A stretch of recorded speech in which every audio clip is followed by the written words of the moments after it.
Welcome to a Halloween edition of Superhero Deep Dive.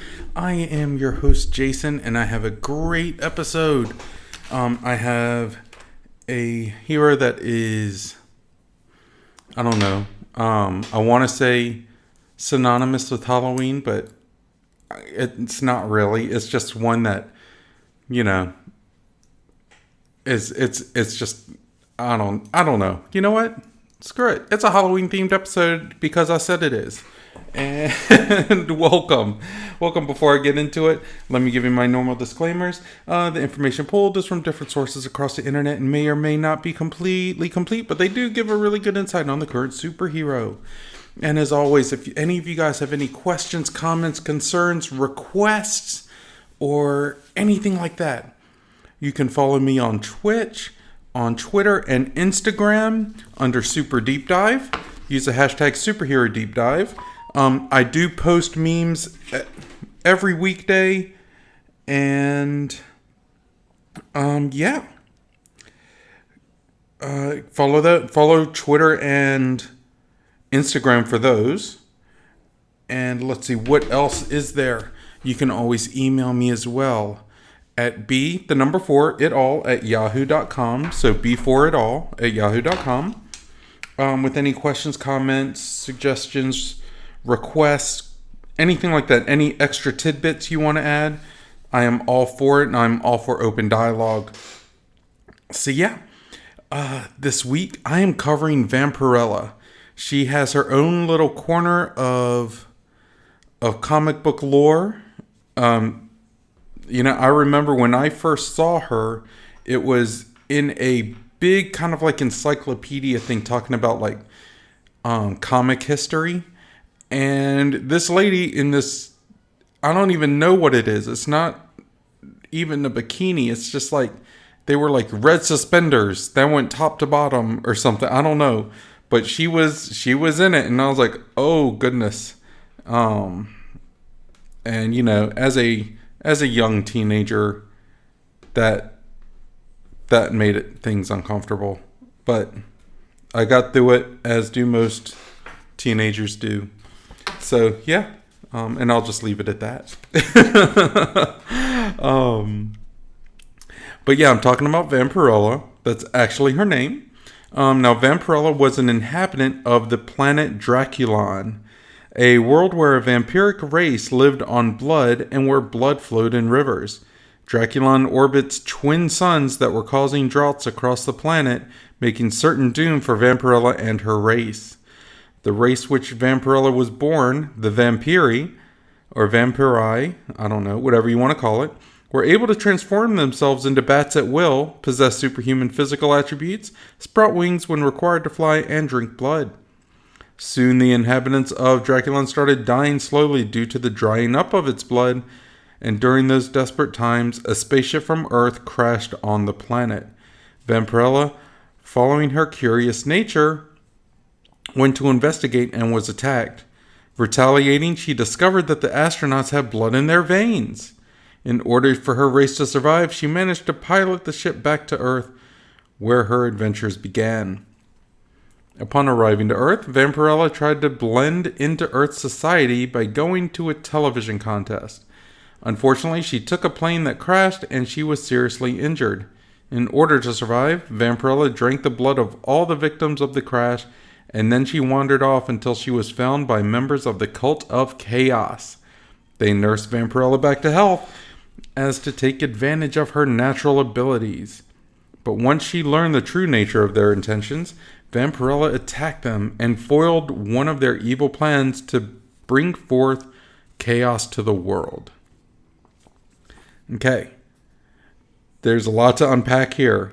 A planet of vampires. Earth actually landed there. We had astronauts land there. They attacked her because that's what we do as Earthlings. We attack people and bully them. She retaliated, saw that we have blood in our veins, and she's like, well, screw this, I'm going to Earth. So, there it is. Let's see here. Vampirella continued fighting chaos, and in the process, she found the Crimson Chronicles, an occult book that helped her stop drinking human blood for sustenance. Unfortunately, her activities got the attention of the notorious vampire hunter called Conrad von Helsing, who declared war on Vampirella. Okay. Yeah, because there's always a Van Helsing present when there's a vampire. I think it's law. Okay, Vampirella became a good vampire and devotes her energy to ridding our world of the evil kind. Evil vampires owe their existence to Dracula, who came from Draculon, but was corrupted by chaos. Later, Vampirella learned that she was, in fact, the daughter of Lilith, whom popular medieval Jewish lore depicts as the first wife of Adam. Lilith would not submit to Adam and was cast out of Eden by God. Lilith spawned demons, but later repented and went to Eden to bear children to fight the evil she had created. Her first attempts was Medek and Magdalene, who turned to evil. Vampirella was her second. Her brother and sister brainwashed her into believing she was from the planet Draculon. Her origin was later revised, and Vampirella lives an elaborated... Okay, I'm sorry. I typed that fast, and let me make sense of it. Her origin was later revised in the series Vampirella Lives, and elaborated on in the series Bloodlust. Draculon was real, but was a place in hell. Vampirella was brought to Eden, not born there, and it is later implied that Vampirella was raised in Draculon, not Eden. She was made to believe that Draculon was another planet by Lilith, not by her brother and sister. Vampirella and her boyfriend restore the rivers of blood to Draculon, which weakens Lilith.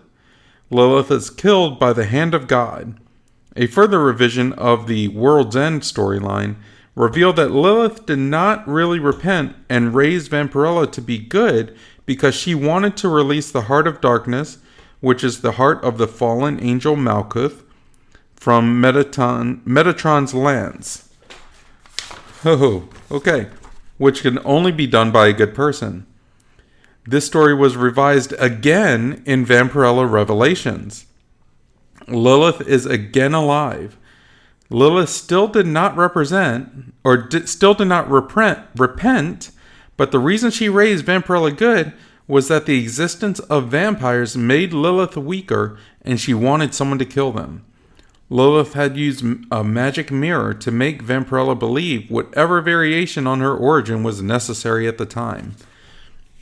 So basically what we have here is different companies have tried to revise Vampirella, and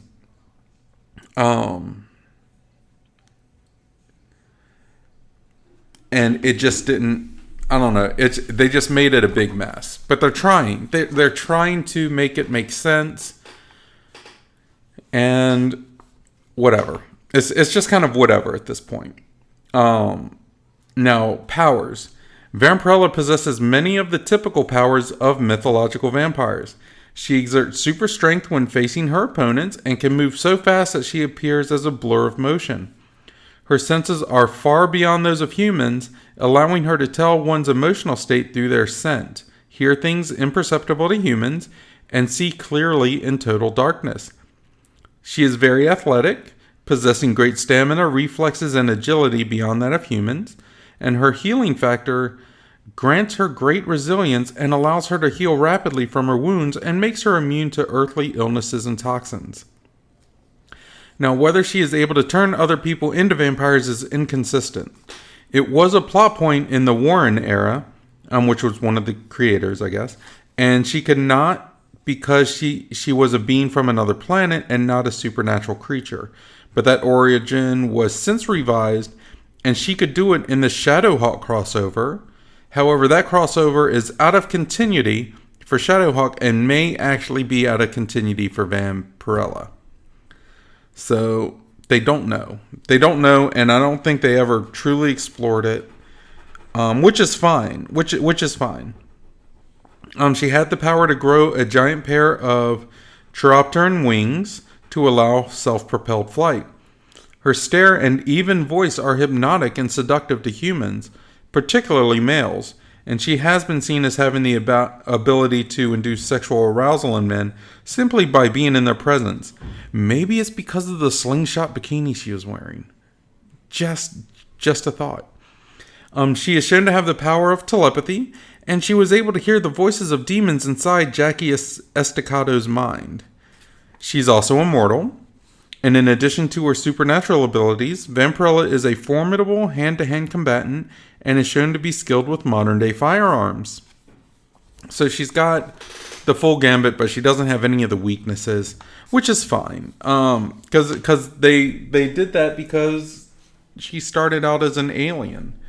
And then the only thing I can think of was that maybe because, now she's a supernatural creature, but she was raised to be good. Maybe the light doesn't hurt her because she's good, whereas the light hurts other ones that are evil. I don't know. It's just a thought, just an expansion on that. Fun facts. There's a couple. Citing her seductive vampiric nature and scantily sling bikini costume, Vampirella was ranked 35th in Comic Buyer's Guide 100 Sexiest Women in Comics list. I don't know what year this was. It didn't necessarily say, but yeah, seems legit. Sounds right. And also, Vampirella was a character in the 1996 direct-to-video movie and was portrayed by actress Talisa Soto. If that name sounds familiar to you, think of the 90s Mortal Kombat movies, because she was Princess Katana in that. So, yeah, that's her at that point in all her glory. I have ordered the movie. I believe it's on YouTube. So, I haven't had a chance to watch it yet. But I definitely want to watch it because I mainly want to see what they did with the costume.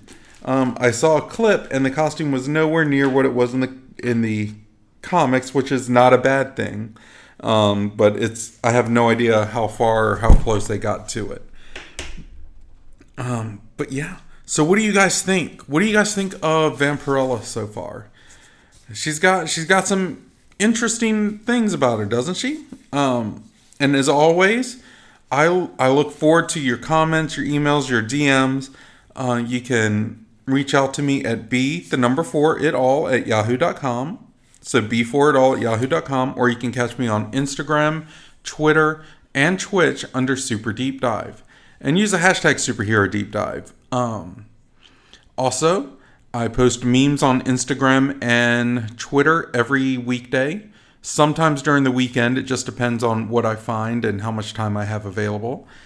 But I do get that done, so follow me for that as well, because it's a lot of fun. And you can always reach out to me. If you're watching on YouTube with the slideshows, thank you. Please comment, like, subscribe, and share. And if you have any questions, comments, anything like that, please leave a comment. Any requests, leave a comment. I am completely open for it because I want to deal with what you guys want me to deal with. And yeah. And if you are listening to me on Outworld Fleet Radio, hi, welcome. It's either Tuesday or Thursday because I do air every Tuesday and Thursday throughout the day on Outworld Fleet Radio. And that web address is www.un-conventional.com/radio. And I do have some fun news for you guys. You are some of the first to hear it. If you are anywhere in or near Roanoke, Virginia in February of 2022, I will actually be a special guest at Mysticon, which is a local sci-fi anime and comic convention there. And we'll be doing a live superhero deep dive panel, probably numerous ones throughout the weekend, where it's going to be complete interaction, listener interaction, and it's going to be a lot of fun. So I'm looking forward to it a lot. But now we're coming to my favorite part. This is the power expansion. This is where I go and I look and I'm like, is this character good for a new comic series or storyline? Are they good for a movie, television series, Amazon Prime, Hulu, whatever. Are they good for a movie? Are they good for an animated series? We've covered the whole gambit, I think. The only thing I haven't covered is video games. And, I'm just not as much of a gamer as I used to be. So I don't know how to cover that, in all honesty. But if we do things like that, we go over casting and who we would like, what kind of storylines, things like that. So this is what I'm going for. All right. So I think it's very obvious, and I mean very, very obvious. We can't just put Vampirella out on the screen, at least in her current iconic costume of that slingshot bikini suspender looking thing. So what do? If we use a different comic accurate costume, and I do mean a comic accurate costume, we'll still get flack for it because it's not the iconic one. And if you guys don't believe me, I'm talking about Wonder Woman on this. At least the DC expanded universe or DC animated universe Wonder Woman. There was a time she had long pants, so they put her in long pants, and people threw a fit because it wasn't the iconic costume that people are used to. And if it's an animated show, it's immediately going to go and attract the attention of kids. She can look fine in pants, like that's fine. It's a cartoon, but I'm just saying. They even tried to do a live action Wonder Woman. I'm sure the pilot is on YouTube, but she had the long pants costume, and that was one of the things that got a lot of flack as well. Even though it's still pretty comic accurate, so just take that in. Take that in for a minute. But I'll tell you what we need to do. We need an all-out media blitz on Vampirella. Let's totally roll out a new franchise, starting with the comics. We can keep her origin and everything, the same. We keep all that.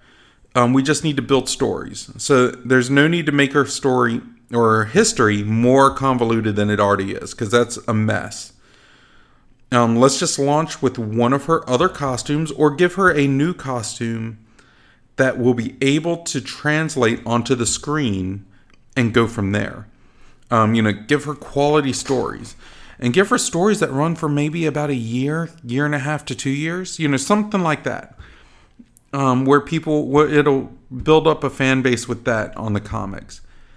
Also, get cosplayers to do her new outfit and build the fan base via the cosplayers, because I tell you they've done some comic covers with cosplayers, but they're all in the iconic slingshot bikini costume, which is fine. In fact, I'm going to include a couple of them on the slideshow on YouTube, but there's more to it than that. There's more to it. Let's get past the physicality of the character and actually get into what makes the character who she is. So let's have cosplayers do the new costume, put it in the covers or put it in the have cosplayers submit it to the magazine or to the comic and actually have them put it in the comic, like in a little section in the back. It'll be great. But then when that's built and you get some good stories, you get some fan base behind it, roll out an animated series for about 12 to 20 episodes. And you don't have to worry about going necessarily to Netflix or Amazon or Hulu or anything like that. They can be YouTube shows, but not like the YouTube Red or whatever it is, the premium YouTube. Just normal YouTube shows. You can do that. And as an example for that, I'm a big pro wrestling fan. AEW Wrestling has 2 shows that they promote on YouTube. I think it's 2 shows. Yeah, it's AEW Dark and Dark Elevation or something. But they have 2 shows that they promote on YouTube. That's their viewership is YouTube. They get ad revenue from it. They get the stuff, and they have a great fan base. So let's do that. Let's take advantage of something like that. Because then people can actually go and watch it without having to worry about, are they subscribed to the right streaming service. They can just go to YouTube. It'll be great because you're opening up an entire fan base with that as well. And we can build up that, like I said, we can build up that fan base and then work towards a live action series or movie.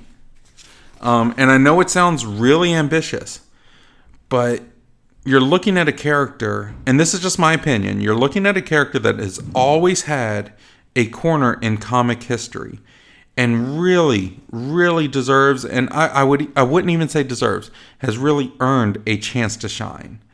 The main thing we need to overcome is the overt sexuality of the character. She's got a rich backstory. She's got a devoted fan base already. We just need to develop it and grow it. And she has a niche that hasn't fully been put out in the public. And in this day and age, we have to be careful with a lot of the comic properties. One of the biggest ones I can think of is Wonder Woman.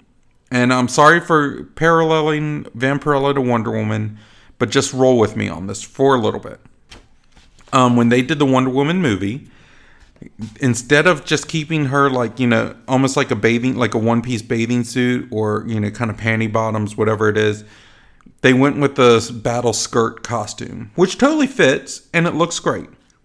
And it wasn't too far of a stretch from the comics, so it worked. But if you watch, DC was careful not to show under the skirt, not to have the skirt flap up, stuff like that they may have done in as recently as 10 to 15 years ago. I mean, if we look at how things are different from the early 2000s to now, 2021, 2022, whatever it is, when you're listening, things are a lot less sexualized than they were back then. And I think that's great. Because Wonder Woman, Gal Gadot, is super hot. And she doesn't need to be overly sexual. And that's the character. Wonder Woman itself doesn't need to be overly sexual. So, and I think that this is because they're looking at the bigger picture as far as making Wonder Woman a character that girls could look up to without having to be overly sexualized. And I think that we need to do the same thing with the Vampirella character. So where do we go? What do we do? We start looking long term. And when I say this, I mean, let's start looking for someone we can physically model the character after in the comics, with the premise that in about 5 to 10 years ago, or 5 to 10 years later, not even 10 years, maybe 5 to 6 to 7, 5 to 7 years maybe, we can put them on screen. Okay, so we got to start doing that. So I was looking for actresses. I was doing a hunt for actresses. And I had to look for actresses born within the millennium, and that means 2000 plus. So they're still going to be teenagers or super, super early 20s, and there's a reason behind it. And it's simply because we're looking for long-term development. If we're looking at someone now, the most they can be is 21, right? If we're looking at year 2000 plus. So they're going to be 21 years old at the most. 5 to 7 years. So let's overestimate, say 7 years. They're going to be 28, 29 years old. So they're going to be close to 30. There's only so much time between making movies and having a physical character be there. To make the franchise last or to get the most out of it. So that's why we're starting young. We're starting young. I found Brighton Charbino. She was born in 2002, so she's still early in her acting years. And she may have had a long career, like she could have been a child actor and just had, for all I know, she could have 10 years of acting experience.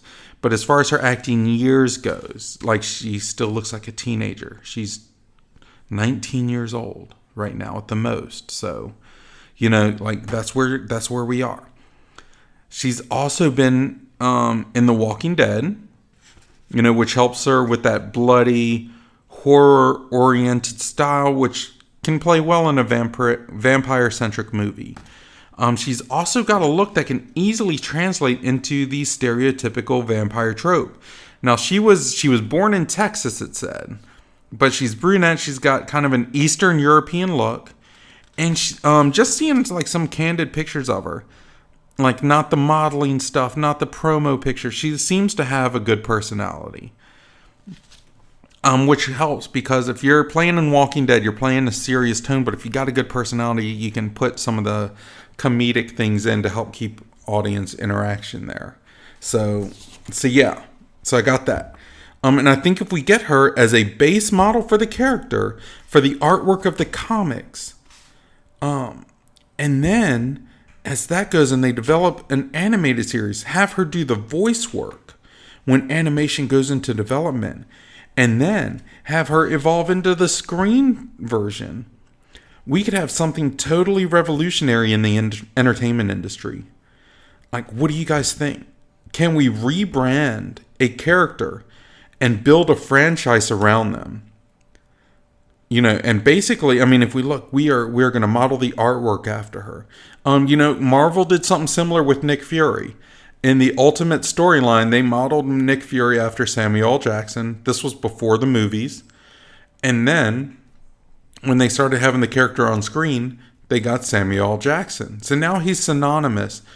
Nick Fury used to be a white guy with an eye patch. The eye patch is the only thing that translated over. So, they've gotten all the stuff, which I think is great.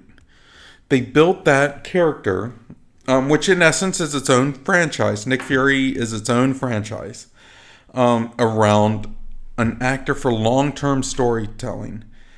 And I think they can do it here. But I think if they start all the way from the comics, go into animation, go into this, they are actually building it in a way that hasn't been done. And I think they can actually do it, especially with a character like Vampirella that has that fan base, that has that niche, that's pretty unique in its own right. And yeah, I think that it can happen. I think we're at a place right now in society where it should happen. To be completely 100% honest with you, I've never been a big Vampirella fan or follower, but she's always been there. She's been this kind of cult classic in the comic community. So we need to stand on that. We need to capitalize on that, because at the very least it's just good for business, right? But let's do that. What do you guys think? I would love to hear your follow-ups on this, your questions, your concerns, your comments, your critiques, anything like that. Is there anything about Vampirella that's like super important to the character that I missed?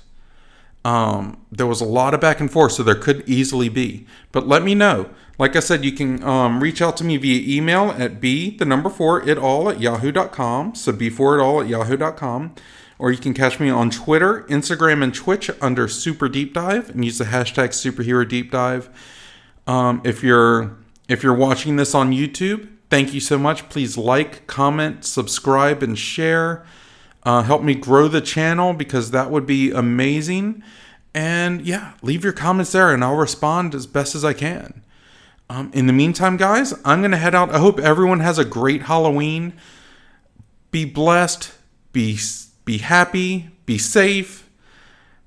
Be smart. And if you're not smart, don't get caught. I'll see you next time. Bye-bye.